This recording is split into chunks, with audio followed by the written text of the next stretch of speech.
What? Like a handgun for personal protection. If somebody tries to mug you. What? What if your government tries to throw you in a can? What? You're gonna want a shotgun.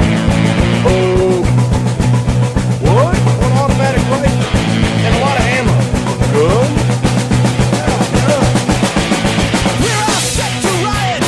Buy a gun before you lose your Second Amendment. Buy a gun. They'll burn you out like a Waco. They'll stick your ass in a camp. Jackbooted cops in riot gear, gonna kick your ass and laugh. The revolution is on its way. Better lock and load your AK. Buy a gun, buy a gun, buy a gun, buy a gun, buy a gun, buy a gun, buy a gun before you wish you bought a gun. Buy a gun, buy a gun, buy a gun, buy a gun, buy a gun before you wish you bought a gun.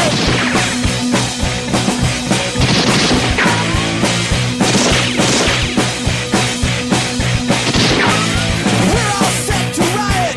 Buy a gun before you lose your Second Amendment. Buy a gun. It's okay, you're running to the banksters. They stole your pension funds.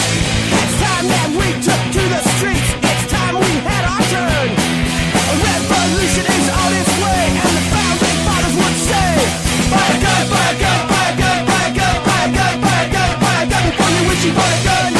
Buy a gun, buy a gun, buy a gun, buy a gun, buy a gun, buy a gun before you wish you bought a gun.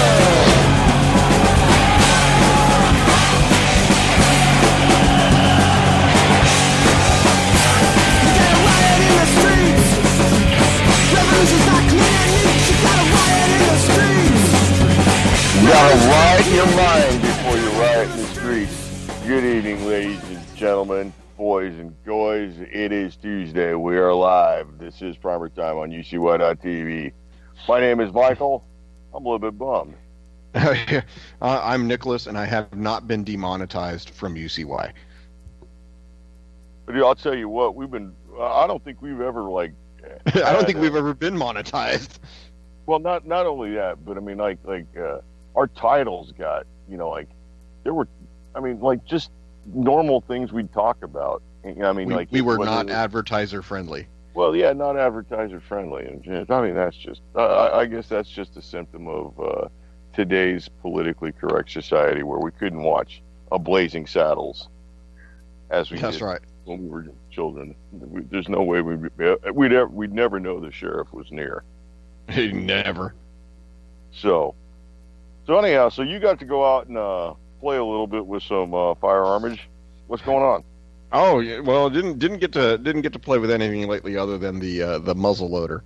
But what we do have this weekend coming up is rifle season opener for deer in the Commonwealth of Virginia. So actually, it's not only just for Commonwealth of Virginia; it's a couple other states in the East Coast, possibly over in the West and the South. But white-tailed deer season is in full swing, and we have had the rut. Some people call this period right here the post-rut or the second rut. And, the deer are moving like crazy. I spoke at length with my landowner today who is a farmer, and he says he is seeing him like crazy, just running up and down. The bucks are starting to spar with each other, and some of the older bucks are collecting does. So they're seeing a lot of action. Unfortunately, because I had to work for a living, I'm not seeing as much action. Well, deer season opened here last week, and I know for a fact that a good friend of the show and a good friend of mine, Captain Gringo, and his son went hunting, and they got a couple. So, well, there you go. That's all you need. Couple in the fridge. Right off the bat is a good thing. I think it bodes well for you here in the very near future. So, this muzzle loader. Talk about it. Tell me what's up with this thing. So this is it's a model made by Transitions. Actually, not even made any longer. This is a discontinued edition. It's called the Traditions Lightning muzzle loader. It's a bolt action. So for anybody who's not really familiar, Traditions was a kind of a mass market manufacturer of muzzle loaders, and at one time I think you could even buy them in the Sears catalog. Right. Completely, able to take it home in the mail and all that. So you've got the muzzle loader model, which is, or I'm sorry, the bolt action model, which is so a this is, little bit it's, different than the little flintlock copies they were making. Oh yeah. No. This is a bolt action. It uses a 209 shotgun primer ignition system. Originally, this model was used with a percussion cap. So these little brass things that have a little bit of gunpowder in them, and they're the primer material that goes through the flash hole and ignites the powder.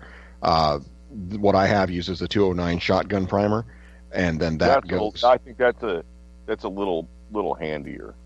It's definitely easier from what I've seen to handle. It's like I said, it is a standard. It looks like a regular rifle. I mean, it's got a bolt. It looks like it's a regular hunting rifle. Only problem is it's a muzzle loader. So okay, so does this use Pyrodex pellets, or do you have to like measure out? No. I could use Pyrodex if I so desired. Right now, I have it running 100 grain loads of 777, but the powder formula, not the pelletized form. Okay. What does a 1 pound can of that run? Oh wow. Couldn't tell you because I haven't seen it for sale in quite a while. Usually, right at the beginning of muzzleloader season, all those powders go like hotcakes, literally just gone in an instant. Right. So I think you can get I think it's the 8 pound mini keg. I think you can get that for anywhere between $60 and $80. You know what? That'd probably give you what, about 8 pounds would give you how many rounds would they give you? Oh geez, I couldn't even begin to tell you. Literally, this was a gift to me, and it quickly, it came with powder, it came with bullets, it came. How much powder did it come with? So it gave me probably about half of a 1 pound jug of 777. So maybe even more than that. Because I've shot it probably 15 times, and with the muzzleloader, it's not like you're shooting a regular rifle. 15 rounds in a regular rifle, you don't have to clean it. You shoot a muzzleloader 15 times, you're gonna need to do some serious maintenance. It's messy. It's messy. So yeah, it is definitely messy. How much of that powder have you used? God, I think I've probably done 8 or 10 loads, this year. So 100 grains at a time, so probably spend about 1,000 to 1,200 grains of powder. I'm using some, just for when I was sighting in, I was using some Thompson Center cheap shot ammo, which is just like a cast lead bullet with sabos. Oh, is this a 54 caliber? No, it's a 50 caliber. It's a 50 caliber. Okay, so that kind of increases your ammunition choices. Yeah, definitely. And the good thing is, like I said, for being a muzzleloader, most people think, wow, there's a huge puff of smoke that's going to have some kick. Not really. Not with the 100 grain load. And these are 250 grain bullets. So you think. I think I get per the directions on the jug of powder, I'm pushing 1,900 feet per second with a 250 grain bullet. So that's pretty fast and pretty. That's a pretty fat bullet and pretty fast. Yeah, for a 50 250 grain bullet, that's kind of zinging. That's right at the upper limits there. So you do have fairly decent accuracy, because you sent me a picture, and I don't remember what you said that the distance was, but regardless of it being at not point blank range, it was fairly decent accuracy for what's considered a primitive weapon. Right. So the cool thing is like I said, right out the box, I'm looking at using the Hornady SST muzzle loading ammunition. So these are 50 cal, 250 grain bullets. They've got a polymer tip in them, and this is the hunting load that I'm using right now. Literally have today's the 14th. What color is the polymer tip? It's red for communists. I think you have probably the same bullet design they use like in the Lever Revolution. Yeah, I mean it's not that same. I don't think it's the same polymer tip. Is it a little bit stiffer polymer? Yeah, it's a little bit stiffer because in the Lever Revolution it's kind of that spongy polymer. Yeah. Yeah, this is not that. This is designed to really penetrate down into the round and help it pedal. And like I said, this right now, I'm waiting to see how this reacts on a deer. I haven't had a chance to take one yet. What does a box of that stuff run? Right now, I am looking at the venerable Midway USA that is selling it for $10.99. It's a box of, I want to say 25 maybe? No, I'm sorry, 20. Box of 20, and that's $10.95, which brings out to... say that again? Yeah, 20 rounds in the box, and that's 55 cents a bullet. We can't necessarily say those are rounds. That's just a 20 per. No. That is a bullet. It is a bullet. It doesn't have any powder to go with it, but it is a bullet. Right. So I mean, we have to make that distinction that you're not buying 50 caliber ammunition. No, definitely not. No, this is a bullet in its most primitive form. This is the gilded metal or whatever the composition of the metal is. It's just the metal and a plastic sabot to hold it like it's a shot cup. Okay, all right. Well, that sounds like that should give you actually even fairly better accuracy than maybe what you were using before. Although what you had was fairly nice. Now, the Thompson Center cheap shots. Those are not polymer tipped. Those are literally just your sighting in rounds. And what most people do is they get on paper with the cheap stuff, and then they move up once they get ready to call their zero good. Is they'll throw a couple of rounds downrange in their their preferred hunting load. Just like the same way with hunting, regular hunting ammunition. Is just to make sure that they're on paper, they're close, and then they do the fine tuning with the stuff that they're actually going to use to take animals. So, do you have any desire in the future to maybe cast your own round? Oh no, not anytime soon. That's the job for a retired man, and unfortunately, I am not. Yeah. Well, not yet. Not yet. Not yet. Hopefully we can stick that out another 18 months and call it good to go. I think you stick it out. Hell, yeah. I guess that's sort of what it is. Yeah, pretty much. But the funny thing is, like I said, with muzzleloader season, being able to go all the way through, the difference is why would I continue to use a muzzleloader when it's perfectly legal to use a rifle as of Saturday? So what's going to happen is if I can get out in the next couple of days, I'll use a muzzleloader. Come Saturday, the muzzleloader is going back into the, it's going to get a cleaning, it's going to get a lubricant or protectant coat, and it's going back in the closet. Okay, so this would lead into a discussion I've had with somebody in the past couple of days. Something that is almost a primitive weapon like that, yet is sort of modernized. What are you going to use to protect that, knowing that it's not going to move again for a good long time? So basically what's going to end up happening, and this is one of the main differences between the barrels on a muzzleloader versus the barrels on a traditional centerfire rifle, is that you can physically clean the barrel of a muzzleloader with hot soapy water. The powder configurations are different. There's less carbon buildup in the barrel. I mean, it gets black and it gets dirty inside. Don't get me wrong. But the way that powder is made, it's different than smokeless gunpowder, or I should say. Right. But it still has corrosive properties. So what I'm certainly. Is, do you use like some sort of special lubricant, or do you just use motor oil? No. Actually, boar butter is what I've been shown to use. Or never. Yeah, it's a muzzle loading thing. You wouldn't understand. This is just a protectant. It's just a protectant to make sure that the oxidization doesn't occur on the inside of the barrel. It's just a preventative. I think I'd use that cheap ass oil from like the dollar store. Yeah, I'm sure that when it comes down to it, anything is better than nothing, right? Yeah, since I don't have an excess of pig fat that I'm willing to waste on that, so. Yeah, definitely. So what I'm going to do is I'm going to drop in chat for our buddies there. It looks like this particular batch of Hornady from Midway is seasonably out. It is unavailable right now, but it's got a couple pictures of the bullet, so that way you can actually see what it looks like. That's interesting. Yeah, I'll tell you what. Some of those specialty rounds now that they've made for black, not only for black powder, but even for regular smokeless rounds, modern cartridges. The technology has just changed, and it's still evolving today. I mean, that's why I personally think that the FBI recognized the power of the 9mm with like a real bullet in it, not just a hunk of metal.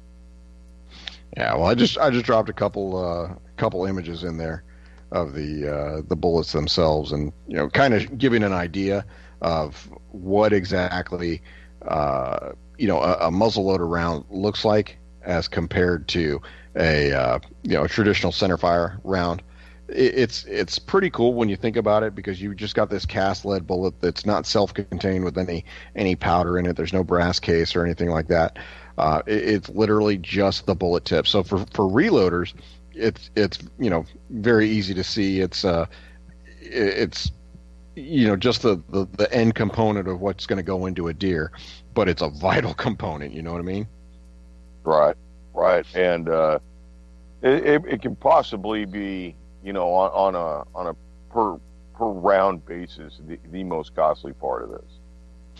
When it comes down to it, yeah, because the powders, like I said, powder is definitely more expensive.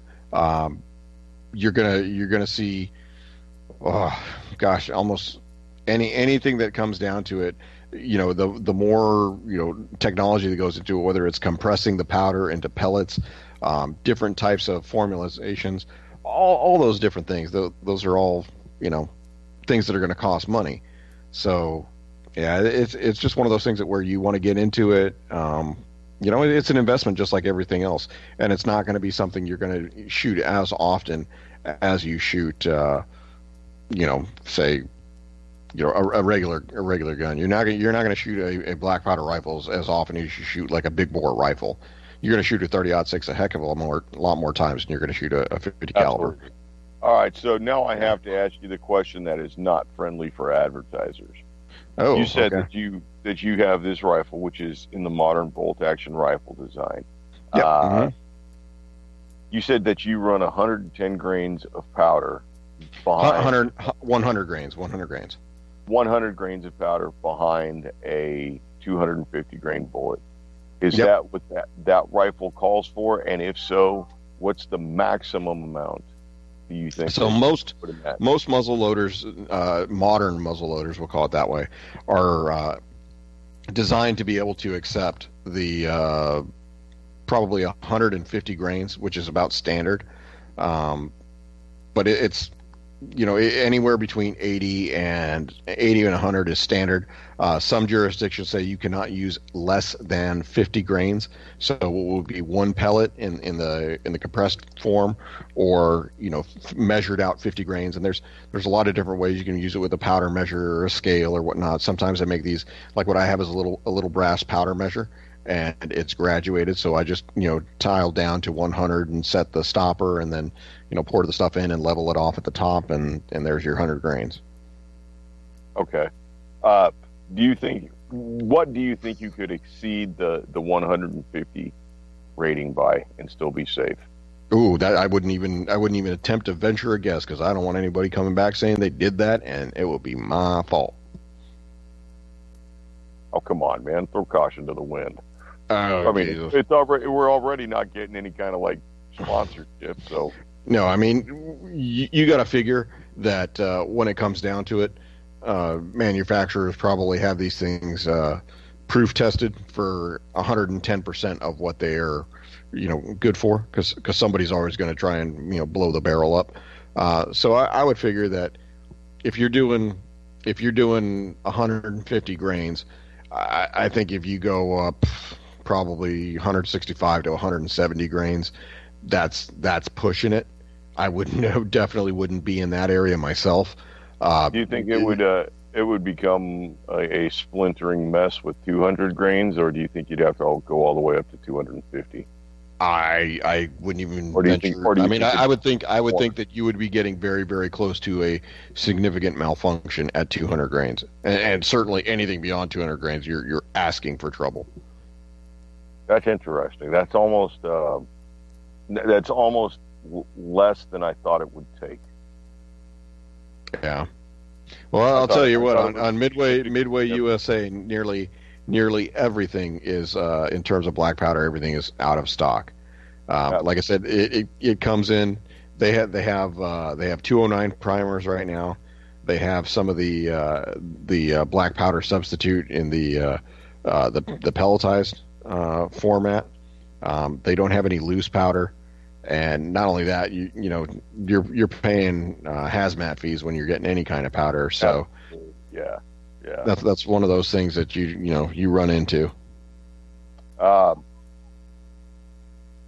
Maybe it's not only due to the increase in muzzleloader season openings and all that. Maybe it has something to do with the Feinstein gun ban, which, as per usual, per clockwork, she's already filed another one, and I've actually read the bill, and it bans everything. It bans everything. It's the same bill again. Yeah. Well, that's what do you expect?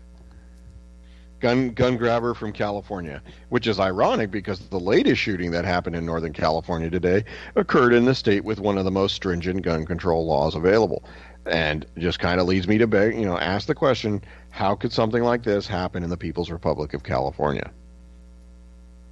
I don't know. Apparently today's thing, while tragic, happening at a school and all that, turned out to be some sort of domestic violence thing or something. It wasn't.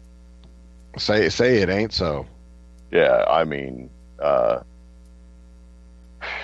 people will do whatever they're going to do. I mean, like, if they're not going to use a gun, they'll use a baseball bat. I think, what is it, blunt objects and knives are like 7 times the amount of like firearms deaths in the United States. Yeah, well, nobody's banning kitchen knives. No, Nobody's banning hammers. No, not yet. Not yet. Don't give them a chance. They'll tax it first. They'll put a tax and an insurance clause on it before they ban it. Go figure. Yeah. So the funny thing is have you been on the Sportsman's Guide lately? I have not, and honestly, the Sportsman's Guide has changed so much in its current form that it is now like a purveyor of like made in China crap and just a bare like minimum of surplus stuff that I don't necessarily look at it too much. But I'll tell you what, their ads are always on the side of the Drudge Report for me. Oh, well, that means that your computer is tracking what you're looking at. Probably. So yeah. Why? What's up with because right now you are heading into the Black Friday sale. So they've got some listings up for the Black Friday sale, but I will say that their military surplus is really starting to upgrade. It's not just the East German or the Czech stuff anymore. I like the East German stuff. I thought the East German. I like the rain pattern camouflage. I like that. Like, to me, that's visually appealing. Well, there you go. Right now, what they're looking at is, excuse me, getting the Peroni here in my system. They have a lot of the new extreme cold weather clothing system, stuff. So they got the sleeping bags that are the 3-layer sleeping bags. You got the inner bag, the outer bag, and then the bivy cover. The fleece jackets, overalls, things like that. But they do have the Is perpetual. it American or is it? American stuff. So they have that, and then check this out. They have the Swiss wool overcoat, like the trench coat. They have that still. Double breasted with brass buttons and yeah. I think the Army surplus site that I really saw change, and I mean, like, Sportsman's Guide had a good deal of Army surplus stuff back in the day, but I would say back then it was almost like 50% of the catalog was Army surplus stuff, and then they had like little ratings of where the knife was made, and, how many stars it was, and they had to take that off because everything was China. Yeah, go figure. Go figure. And then it was all, Rothko, which is like made in Vietnam or whatever, BDU stuff, which was like cool if you had to have like a job where you wore like BDUs or something like that. Yeah, anything that required the ripstop material. But I think the coolest Army surplus place that ever was, and then like kind of like died, was Major Surplus and Survival out of like California. I think they were like Alondra, California, and Wow. they had a great catalog. This is back before the internet, when you got catalogs, and you always ended up in the bathroom like 200 fucking catalogs because you were reading them while you're on the shitter. Yeah. But yeah, they had vehicles, they had all kinds of stuff, and yeah, you don't see that kind of surplus anymore. But like really like the golden, for at least for our generation, would be after the fall of the wall. I mean, there was some really nifty like commie stuff that came out after the wall fell. Oh yeah. Not only that, I mean, like the Russian Ushanka hats. Those were like great to have for like almost all of the 80s and 90s. Do you remember there was a company called Sovietsky Supply or something like that, and they were blowing out like I remember like it was not long after the wall fell, but they had like actual Russian Olympic jerseys, like they hadn't been worn by players or nothing. They were just the ones they had like in reserve for like they're the Russians. They did things like we did. They probably had 4,000 jerseys waiting for that team, Yeah. And they were selling those things for like you could buy like a real Russian Olympic hockey jersey for like $29 or something like that. Oh wow. Yeah, I mean like clocks out of submarines and all kinds of stuff. I mean KGB watches, all kinds of nifty stuff. Yeah. Well, I didn't ever see that, but I know that kind of stuff was out there, so good on you. It was I think you were what I don't want to like date you or nothing, but when the wall come down, you were That was 89, so I was 12 or 13. Yeah, it was before your time. Yeah. Yeah, I remember sitting in 7th grade history class when we were watching the wall coming down. Yeah. A long time ago. I was skipping class. I think I was driving that little crappy, the Chuck wagon Volkswagen. I remember that. That was the skip class mobile. Yeah. Yeah, I believe that you had some people calling cops on you in that car. I remember. Negative. That's a rumor. That's a rumor. Yeah. Nobody ever. I've never done anything wrong. Yeah. No, the good thing about the Sportsman's Guide is they still have things like your regular Swiss Army hatchet, your U.S. military leather gloves, poncho liners, things like that. But I will say that the pricing has really, really, really gone up. Crazy expensive. They know that they've got a name and they've got enough advertising that if somebody's looking for, I don't know, fucking combat boots or something, they're going to put in surplus combat boots, and I guarantee you it's going to be the Sportsman's Guide that comes up like number one. Certainly. And the funny thing is that I look at a lot of the stuff that they have in the new OCP, which stands for Operational Camouflage Pattern, which is the new multicam that the Army decided to rip off from Cry Precision. Is that kind of the new greenish? It's kind of like a more greenish tan than the gray stuff. Yeah, definitely. So it's not digital. It looks like a more traditional camouflage pattern. Think back to like the woodland camouflage pattern of the 80s and early 90s. Right. Yeah.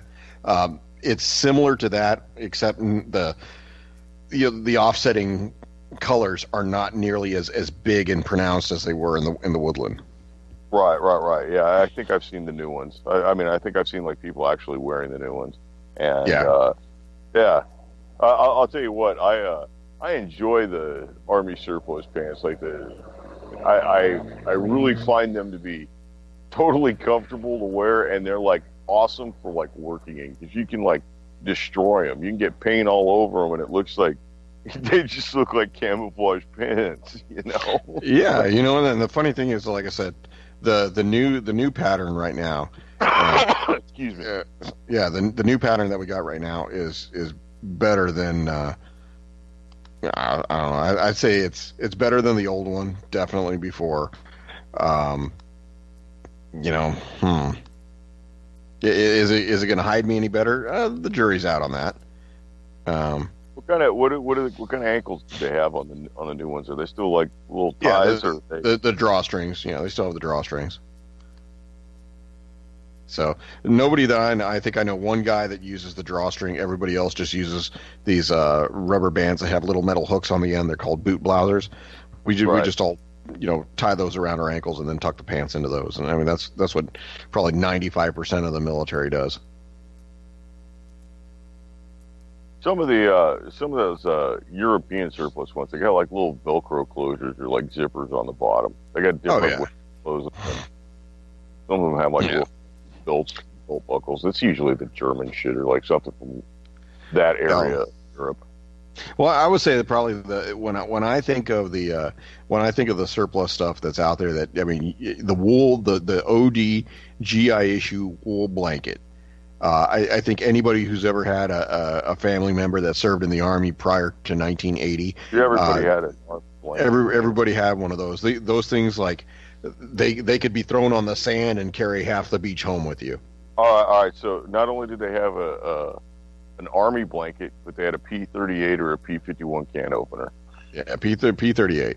It's weird that they would name can openers after World War II aircraft, but they did. I read something that was the number of cranks that it took to open up a ration.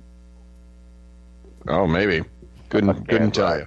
It was 38 cranks to that little thing opened up the ration. Wow, craziness. But that doesn't follow through to the 51 because the 51 was bigger. In theory, should have made less cuts.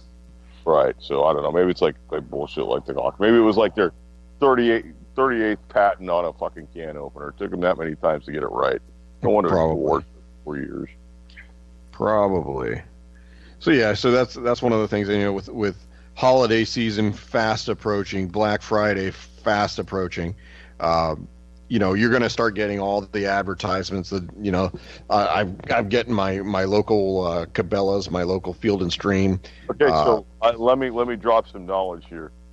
There's a site called gundeals.com, and it's what used to be called Slick Guns, and they changed their name of the website. Now it's called gundeals.com. But they have like the early Black Friday ad section, and the one that matters to me is Academy. I've already looked through it, and it's kind of a change up this year from last year's and the previous years, and well, for every year that I can remember that Academy has. They always have the Heritage Rough Rider 22 long rifle single action pistol, and it's always $99 on or $89 or $99. It used to be $69 on Black Friday, but now this year it's you buy a Taurus PT-111 and you get the Heritage Rough Rider, and I think it's like $289 or something for you get both guns. And I don't know. That, to me, Black Friday is over. Black Friday's over. Now, that's ruined it. Yeah. So. Well, the biggest thing is, like I said, over here at the Sportsman's Guide, they are selling the venerable Ruger 1022 for $256. So. That's probably a fairly decent price, and that's kind of like a new move for the Sportsman's Guide to actually. I think that's only been in the last couple of years, probably since. Yeah, but get this, it gets better because this is not just. They actually are like a broker now. Check this out. So this is not just for the rifle itself. This is coming with the BX-25 magazine, a brick of 500 rounds, and then the rifle itself. Of what? Golden Bullet? No, Federal. Man. Oh man. So you get You get a Ruger 1022. You get the magazine. You get 500 rounds of ammo. That's actually not a bad deal. That's And it comes with a 3 to 9x40 scope. So yeah, it's the Barska scope. It comes ready to kill squirrels. that's cool. I mean, that's a perfect gift for somebody. You know, Yeah.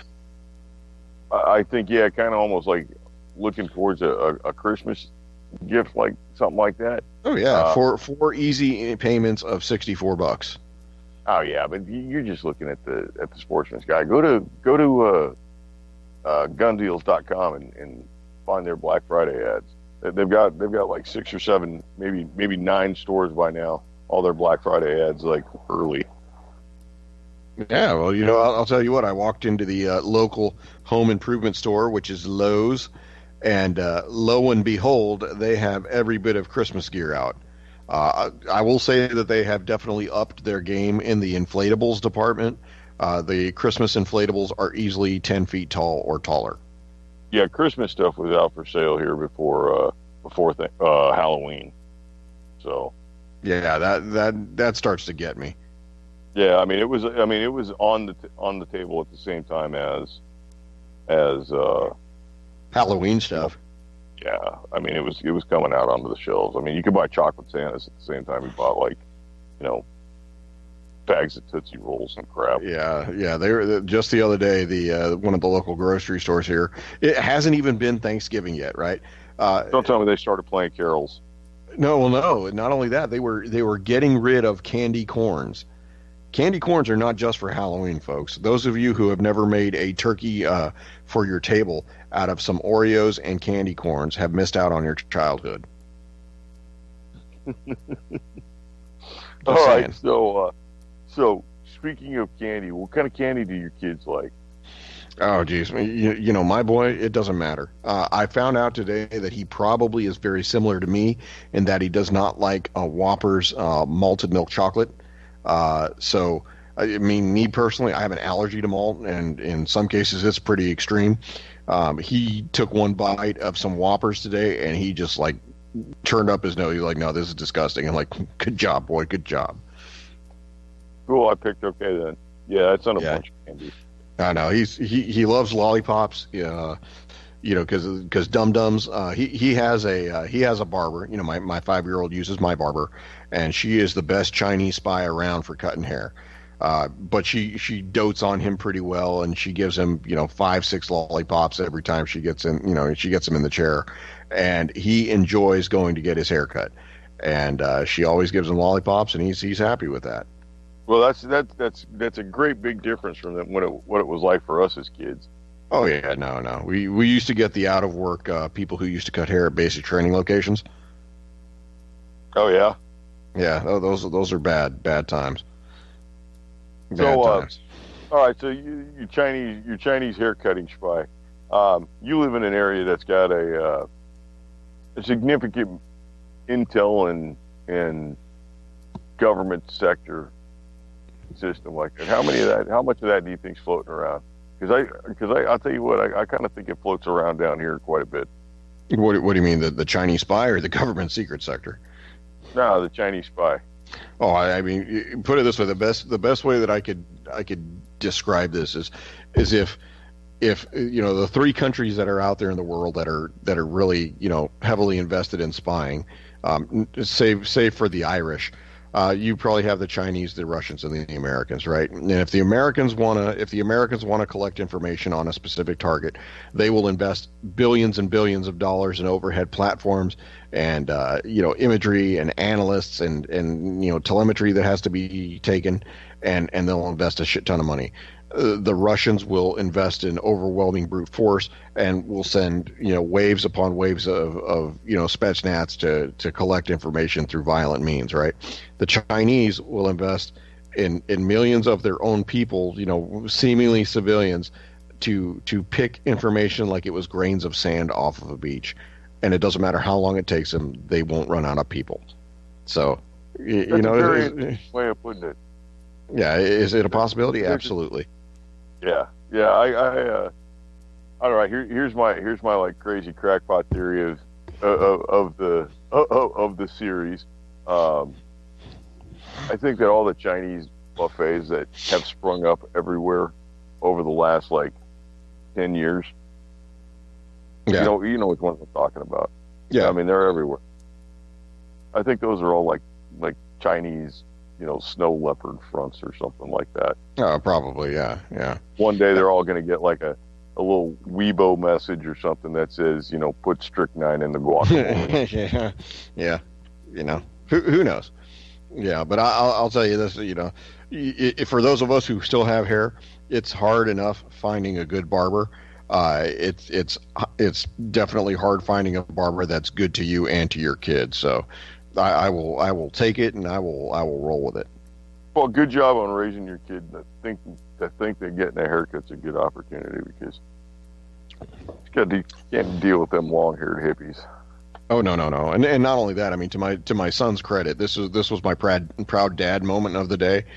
Today was my son's last day of preschool, because as I'm getting ready to take this taxpayer-funded vacation to the Republic of Korea, I'm pulling him out of school, because it's not feasible, it's not practical to drive him 25 miles away to something for my wife to handle while I'm gone, before she's got to start work. So today was his last day of school. I brought in cupcakes for the kids and for the staff and everything. And there's this one child in particular who has taken a fancy to my boy, and she's a little blonde-haired girl, and just totally infatuated with my son. So Hunter's getting ready to get done with school for the day, and he's walking and saying goodbye to some friends, and this girl runs up from across the room to grab my boy, embraces him, and then plants the biggest kiss right on my boy's lips. My son is 5, and I'll tell you what, had it been the other way around, there would have probably been hell to pay. But I think he was okay based on the smile I saw on his face. You don't think he was harassed? I don't think he was triggered. He was not triggered. No.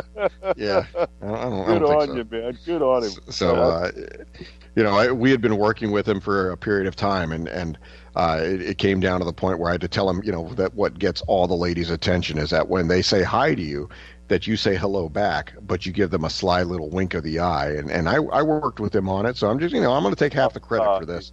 Yeah, you're. Oh shit, that's funny. So he made it out of there with a couple of cupcakes and the admiration of a couple of little girls in his classroom. So and he's over that great big hump. Oh yeah, thank goodness. Because I asked him at the end, I was like, "So hey, what'd you think of that?" He goes, "I liked it." And I was like, "Good job, boy, good job." That's funny. That's so funny. I'm gonna have to work on this for a while. You know what I mean? Make sure that it sticks. Well, you got 18 years to do it. Well, no. He's 5 now. No, it starts now. If you wait till 18, that's too late, my friend. Oh, I'd have to completely agree with you at that point. By 4 or 5, if you don't know, you're never gonna know. All right, so you see anything interesting new in the firearms community that you kind of dig right now? No. As a matter of fact, like I said, it's one of those things that kind of drops off after SHOT Show. So in the lead up to January, you're kind of hoping that something's going to come out. Literally, I've not seen anything get ready to hit market, and here we are. I mean, this is literally the beginning of the Christmas shopping season. I have not seen anything come out that has caught my eye. Have you? Okay, so something that actually, I mean, aside from Will Mossberg making the Shockwave, probably they'll make it like 8 or 9 different colors or something coming out soon. But there's that company Ares that made the SCR rifle, which was like the side charging AR-15 that did not have a recoil tube on the back. Didn't have a bumper tube on the back. They've come out with a little pistol version of it that uses that same Raptor Shockwave grip, and they call it the Raptor, and it's in 300 blackout or 5.56, and it's got a 7-inch barrel, and it takes a that would make it a pistol. Yes, it is a pistol. Yeah, because we'd hate to violate any kind of NFA laws. Absolutely, that'd be wrong. Yep. But it is That would send the considered ATF over to your house. it is considered a pistol, and I believe it is going to be on the Feinstein list. Of course. Everything's on the Feinstein list. Yeah, I mean, literally, the only way that you can skirt anything from the Feinstein list is buying something from IWI. You know. Actually, yeah, I'd almost like laugh at that, but even that shitty Jew junk's on there too. Well, it's funny because I've checked a couple of those bands, the good German rifles which are evil inherently, those are not on there. I've got like I said, I've got that HK which is a semi-auto 308. Yeah, but that may have the functions. It's not there in name, but it may have the functions that they're looking to ban. Yeah, and this one is this bill is very, very specific about functions and combinations of functions, and 3 points, and it's got a point system, and yeah, so basically anything that's got a pistol grip and takes a magazine. Oh well, Oh, oy vey. Oy vey, what will we ever do? Yeah, go figure. You should go to Tesla on this. Yeah. So the image I'll say is that the imminent sign of doom is that when Dianne Feinstein comes up for re-election, what she's going to do. Is she the one that's being challenged by Kevin DeLeon, or is that Pelosi? I think Pelosi's being challenged by DeLeon, but DeLeon is he's batshit crazy too. Yeah, I was gonna say that there's not much difference between him and Pelosi, and Pelosi's like a wreck, dude. I look at her and I'm thinking she keeps on having like little tiny strokes left, right, and center. Oh, well, she needs to.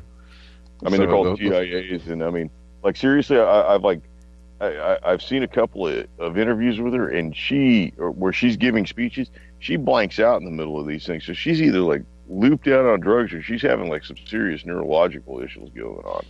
Right. So, and that's the thing. There was that story in I want to say the Washington Post not long ago, which had the oldest dispensing pharmacy that's been handling orders for congressional staff and senatorial staff for the last like 50 years.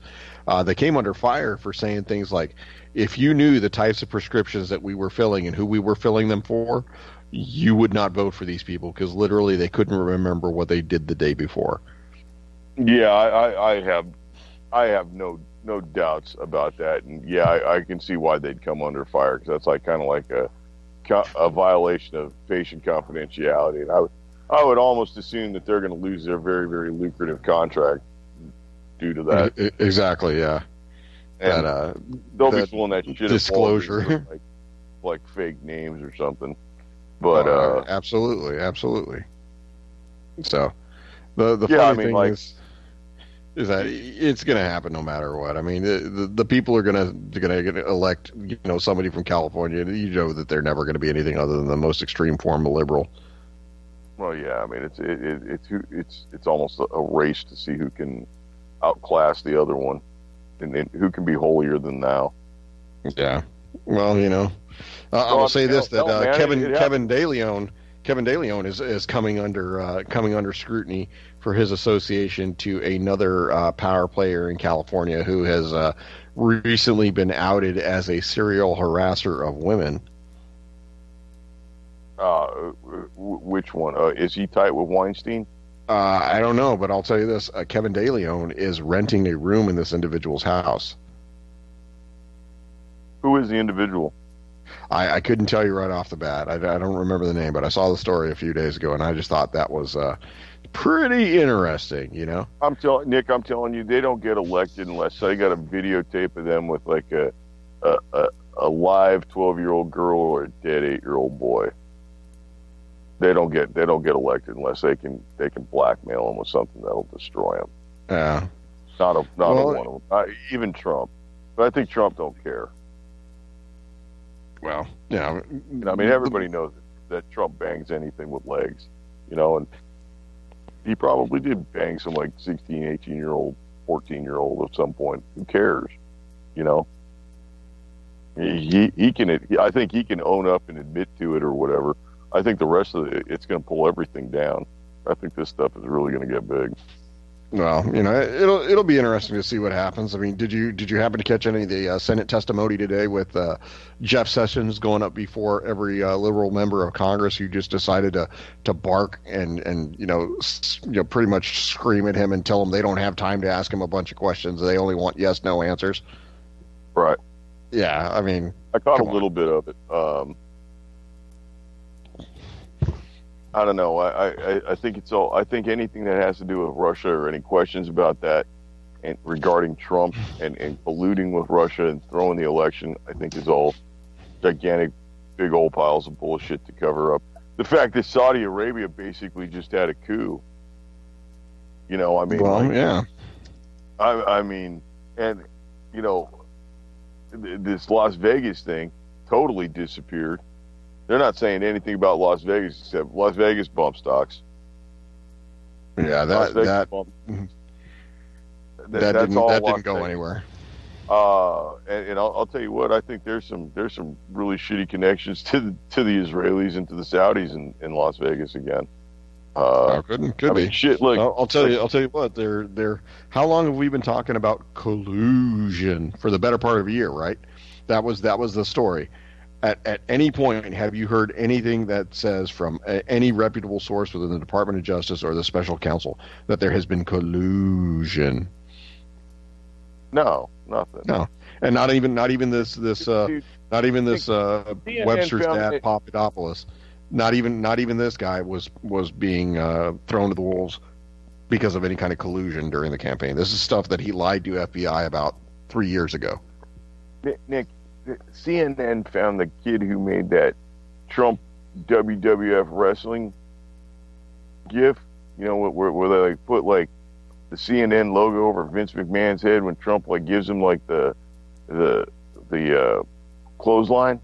Yeah. They found that kid 36 hours, knew everything about him.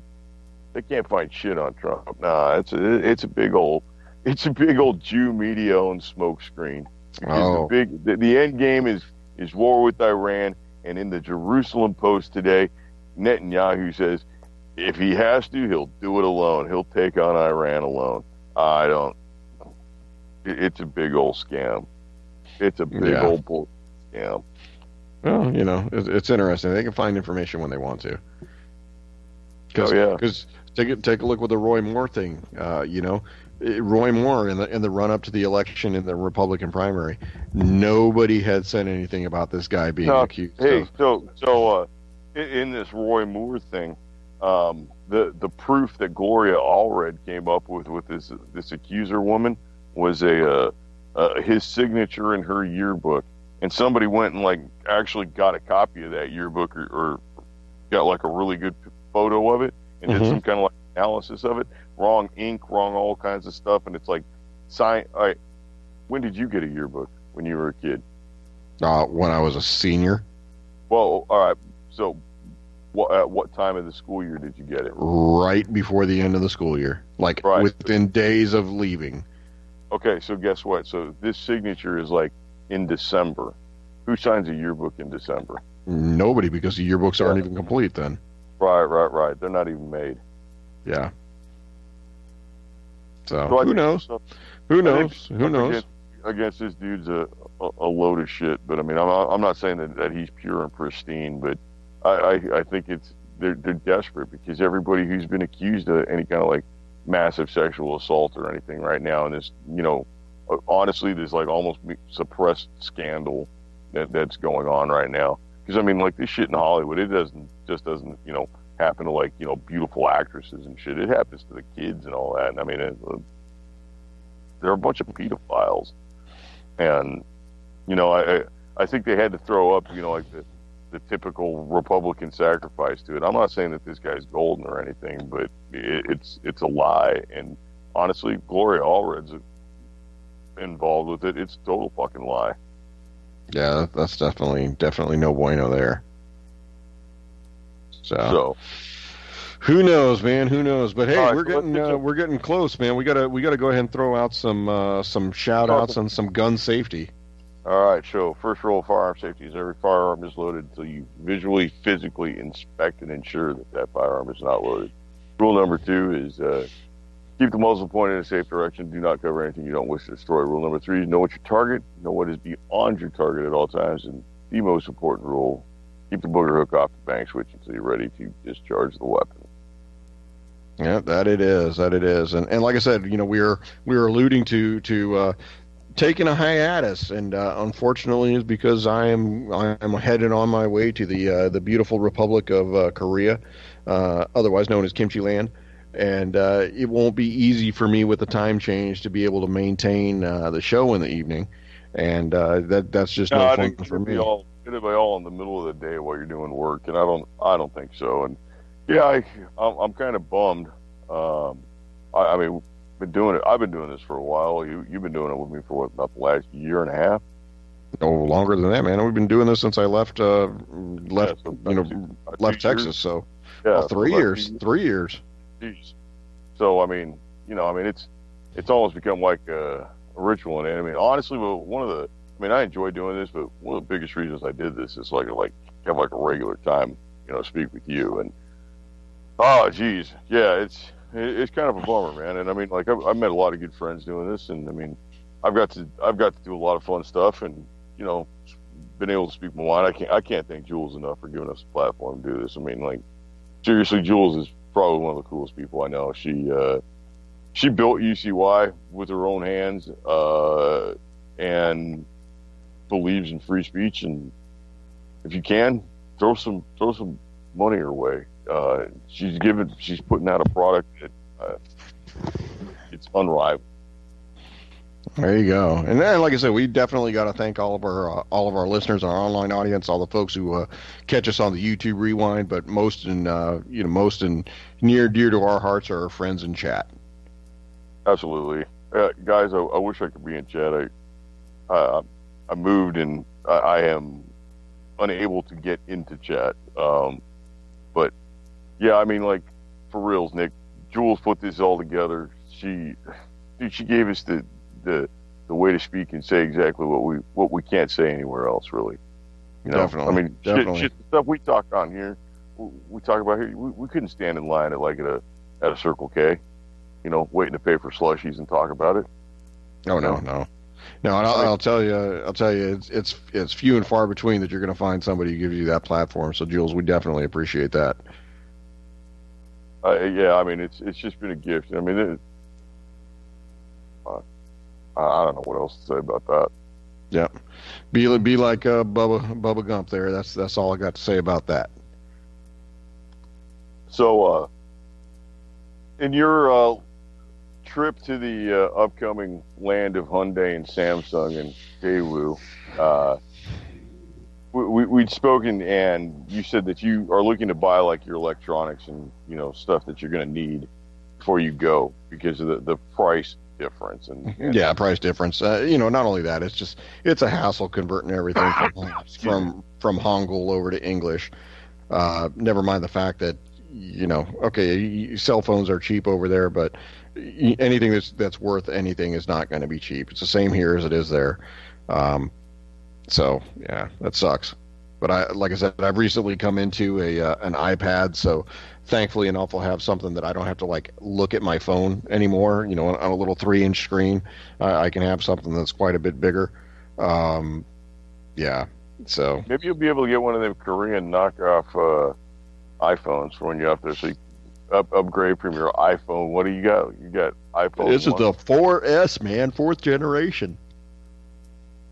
And they're on the 10 now or something like that. They are, yeah. Got like a hologram and shit in it.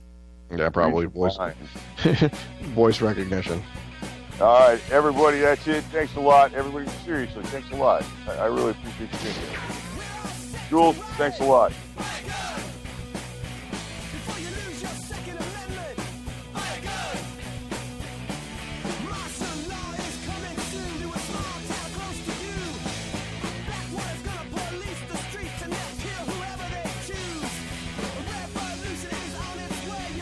What patriots do.